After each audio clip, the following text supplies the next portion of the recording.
नमस्कार। शुरुआत एक अहम खबर से करते हैं। कैनरा बैंक, जो एक बड़ा सरकारी बैंक है, उन्होंने अपनी कर्ज दरों में कुछ कमी का ऐलान किया है। उन्होंने अपने repo linked lending rate RLLR जिसे कहते हैं, उसमें 0.50% की कमी की है। और दिलचस्प बात यह है कि ये इस साल रिजर्व बैंक के रेपो रेट घटाने के बाद लगातार तीसरी बार ऐसा कुछ हो रहा है। बिल्कुल, और ये समझना अहम है कि ये कटौती ठीक तब हुई है जब आरबीआई ने रेपो रेट को 6.00% से घटाकर 5.50% किया।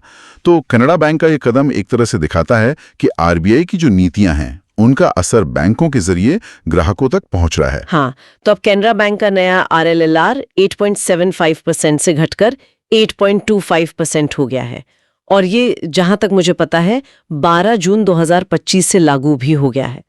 चलिए इस पर थोड़ी गहराई से बात करते हैं। मतलब आम लोगों के लिए जिनके लोन वगैरह चल रहे हैं या जो शायद लोन लेने की सोच रहे हों, उनके लिए इसके असल मायने क्या है? देखिए, सबसे पहले तो ये समझना होगा कि ये आरएलआर है क्या चीज। रेपो लिंक्ड लेंडिंग रेट, ये एक तरह का एक्सटर्नल बेंचमार्क है।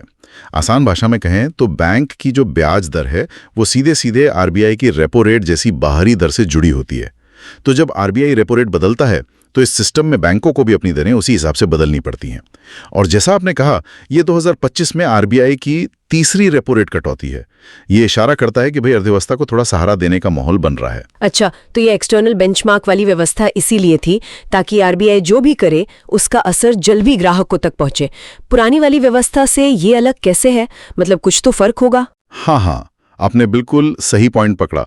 पहले जो MCLR व्यवस्था थी, marginal cost of funds based lending rate, उसमें कई बार क्या होता था कि आरबीआई ने दरें घटाई पर उसका पूरा फायदा ग्राहकों तक पहुंचने में या तो देर लगती थी या फिर पूरी तरह पहुंचता ही नहीं था। आरएलएलआर जैसे एक्सटर्नल बेंचमार्क में यह प्रक्रिया ज्यादा पारदर्शी है और तेज भी। जैसे ही आरबीआई ने रेपो रेट घटाया, कैनरा बैंक ने फौरन अपनी आरएलएलआर दर घटा दी। तो फिर इसका सीधा सीधा असर किन लोगों पर पड़ेगा? क्या मतलब सारे लोन सस्ते हो जाएंगे? Home loan, car loan? असर उन सभी मौजूदा ग्राहकों पर पड़ेगा जिनके लोन जैसे home loan, auto loan, personal loan या दूसरे रिटेल लोन आरएलएलआर से जुड़े हुए हैं। उनके लिए ब्याज की दर कम हो सकती है। अब इसका नतीजा ये हो सकता है कि या तो उनकी महीने की किस्त, ईएमआई जिसे कहते हैं, वो थोड़ी कम हो जाए, या फिर यह भी मुमकिन है कि उनका लोन जो तय समय था उससे थोड़ा पहले खत्म हो जाए, क्योंकि ब्याज का बोझ कम हो गया है।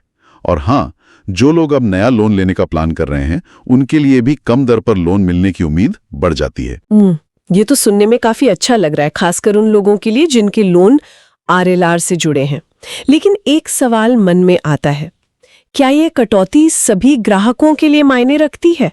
क्योंकि बहुत से पुरानी लोन तो शायद MCLR या किसी और पुरानी दर पर चल रहे होंगे, उन पर तो इसका सीधा असर नहीं पड़ेगा। सही कहा ना? आप बिल्कुल सही कह रही हैं।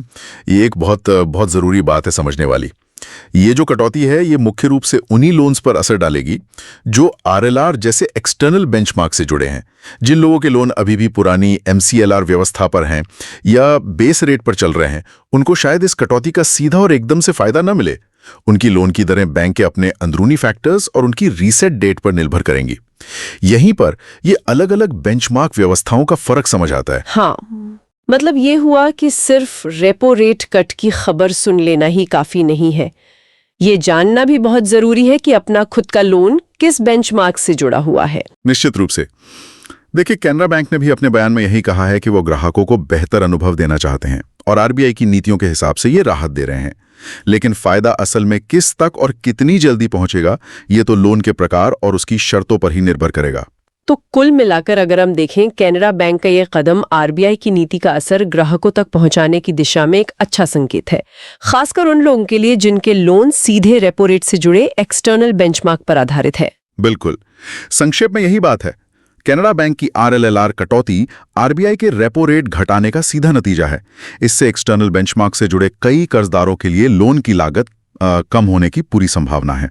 और यह दिखाता है कि नई व्यवस्था के तहत नीतिगत फैसलों का असर कितनी तेजी से पहुंच रहा है। और हाँ, ये हमें सोचने पे भी मजबूर करता है कि ये जो लगातार ब्याज दरें बदल रही हैं और ये अलग अलग बेंचमार्क हैं, आरएलएलआर, MCLR वगैरह, ऐसे में क्या कर्ज लेने वालों के लिए ये समझना पहले से कहीं ज्यादा जरूरी नहीं हो गया है कि उनके लोन की ब्याज दर असल में कैसे तय हो रही है? और ये जो रुझान दिख रहा है, ये भविष्य के लिए क्या संकेत दे रहा है? इस पर सोचना जरूरी है।